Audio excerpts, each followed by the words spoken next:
Bienvenue sur le podcast du Boulot Enchanté, l'accompagnement en réalisation personnelle.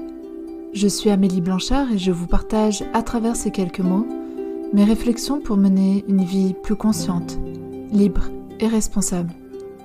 J'ai à cœur que chacun, si tel est son souhait, retrouve la connexion à qui il est, au-delà de ses identités temporaires, et exprime au monde son unicité. Aujourd'hui, nous abordons le thème « Grandir d'une épreuve ».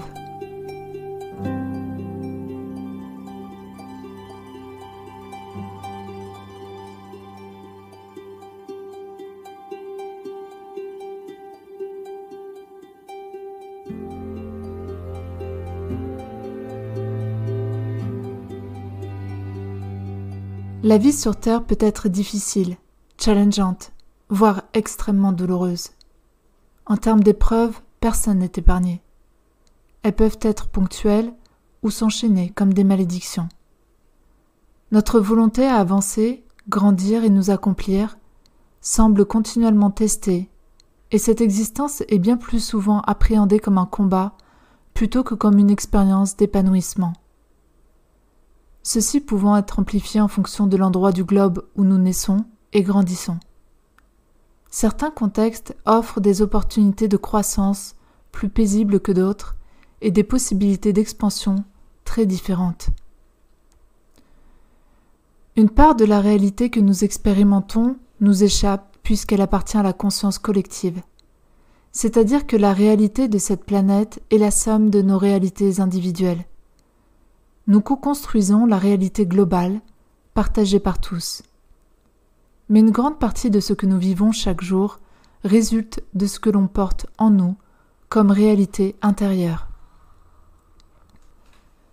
Cela signifie que notre conception du monde, nos croyances, nos conditionnements est reflétée à l'extérieur. Les différentes interactions et situations expérimentées en sont la conséquence. Cette perception de la réalité est souvent difficile à concevoir et à accepter car cela nous rend pleinement acteurs de notre vie.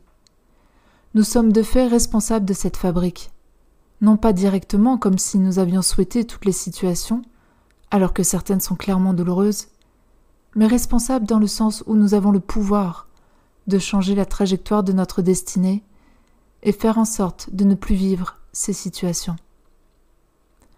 Certains d'entre nous vont expérimenter des épreuves très intenses, à répétition, et nul ne peut prévoir ce qu'il aura à vivre. Ce que contient notre subconscient sera mis en lumière à un moment donné ou à un autre, et pour s'émanciper de schémas récurrents et souffrants, il s'agira d'en tirer la leçon. Car tout ce que nous ne comprenons pas dans ce qui nous est donné de vivre sera représenté jusqu'à intégration, c'est-à-dire compréhension profonde. Par exemple, vous travaillez dans une structure avec un manager au comportement abusif et destructeur. Quelle figure d'autorité portez-vous en vous ? Avez-vous enregistré depuis votre enfance que l'autorité pouvait abuser de son ascendance ? Il est fort probable que vous attiriez inconsciemment ce type de personne. Êtes-vous capable de vous respecter et de vous faire respecter vos limites ? Grandir dans un environnement négligent peut graver en nous que nous ne méritons pas le respect. Nous ne sommes pas dignes d'être appréciés et respectés. Aussi, nous devons redéfinir ce qu'est un comportement acceptable ou non. Il est tout à fait compréhensible et légitime de souffrir de cet état de fait. Il est indispensable de nommer l'abus et d'accueillir la charge émotionnelle qui y est liée. On se sent victime des événements à ce moment-là. Prendre le temps de reconnaître ce qu'il se passe est la première étape. La deuxième étape est de chercher l'enseignement, à comprendre, car rien n'arrive par hasard.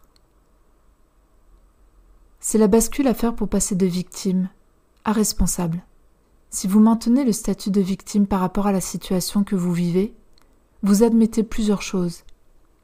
Vous n'avez pas le contrôle sur votre vie, vous êtes dans l'impuissance et n'y pouvez rien, l'autre a le pouvoir sur vous, vous continuerez de subir. Il est essentiel de distinguer deux aspects de l'expérience. Ce n'est pas de votre faute si cela arrive. C'est un message inconscient qui est mis en lumière.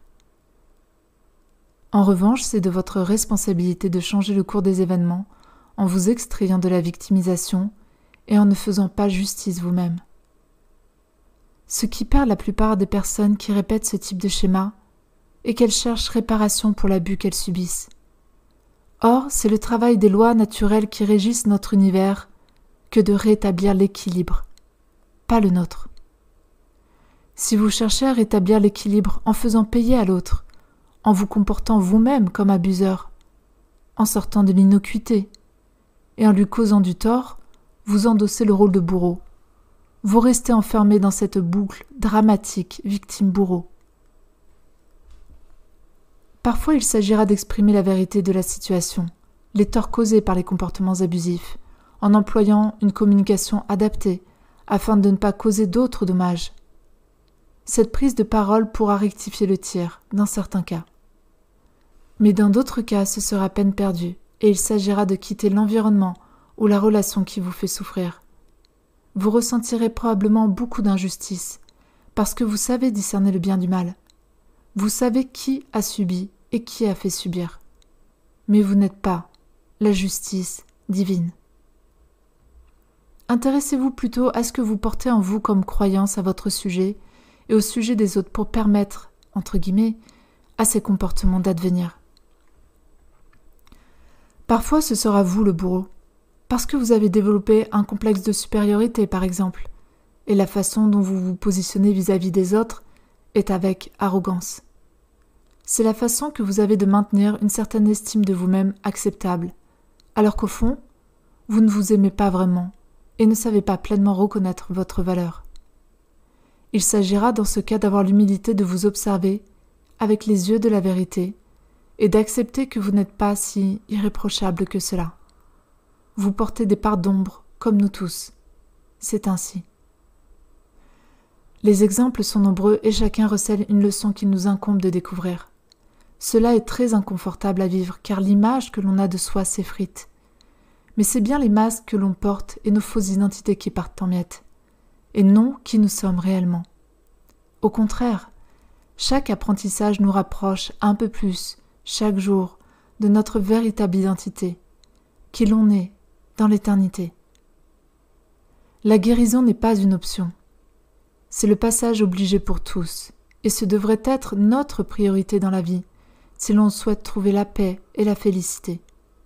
Guérir du mal qui nous a été fait enfant, par la négligence émotionnelle, le manque de soins, d'attention, le manque d'amour tout simplement. Il ne s'agit pas de blâmer qui que ce soit, car la plupart des parents font de leur mieux avec ce qu'ils sont. Mais il y a encore une fois des états de fait, et le mal-être sur cette planète est généralisé. Il traverse les générations et impacte profondément les cœurs. Quelle famille, à travers l'histoire, n'a pas été touchée par de grands malheurs, ne serait-ce que par des guerres ou les conséquences de la guerre, pour ne citer que cette abomination. Et il y a tout ce dont on hérite, le transgénérationnel, qui se présentera dans notre vie sous forme d'enseignement et qui nous paraîtra parfois bien difficile à discerner en tant que tel. Parmi les épreuves les plus difficiles qui nous sont données de vivre, il y a la perte d'êtres chers.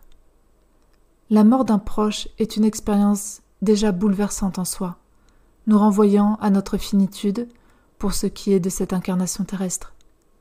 Mais en plus, certains départs peuvent être brutaux, inattendus, et nous figent littéralement dans la douleur. Ce peut être l'âge auquel ces êtres nous quittent qui nous semble terriblement injuste. Comment donner du sens à l'événement quand il nous en apparaît comme totalement dénué ? Bien que l'existence de notre bien-aimé nous apparaît trop courte, nous pouvons reconnaître la valeur de la vie pour ce qu'elle a été, même s'il ne s'agit que de quelques années. Qu'est-ce que cette âme nous a apporté dans cette vie ? De quelle manière elle a rendu notre vie belle, plus belle encore ? Qu'est-ce que nous avons pu éprouver comme sentiment avec elle ? Qu'avons-nous partagé, vécu, ressenti ensemble ? Ce regard ne peut être posé qu'une fois le processus d'acceptation de la perte engagée, un processus qui peut s'étirer sur plusieurs années. Pour ne pas sombrer dans le désespoir, choisir le sens de cette expérience, valoriser la vie, si brève fut-elle, et honorer ce passage sur terre.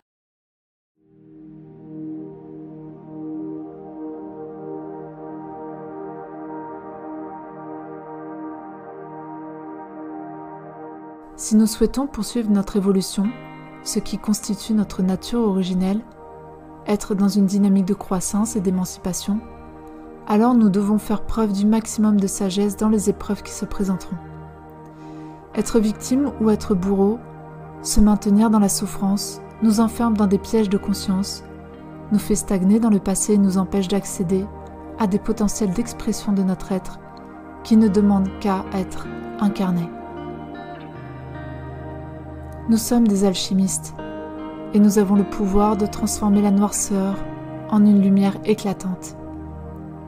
Nous avons le pouvoir de faire advenir notre paradis sur terre, notre réalité édénique.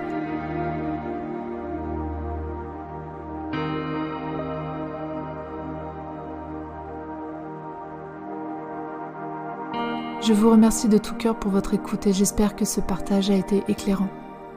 Pour suivre l'actualité du Boulot Enchanté, rendez-vous sur mon site internet www.leboulotenchanté.com. Boulot, comme l'arbre sacré symbole de résilience et de renaissance. À très bientôt.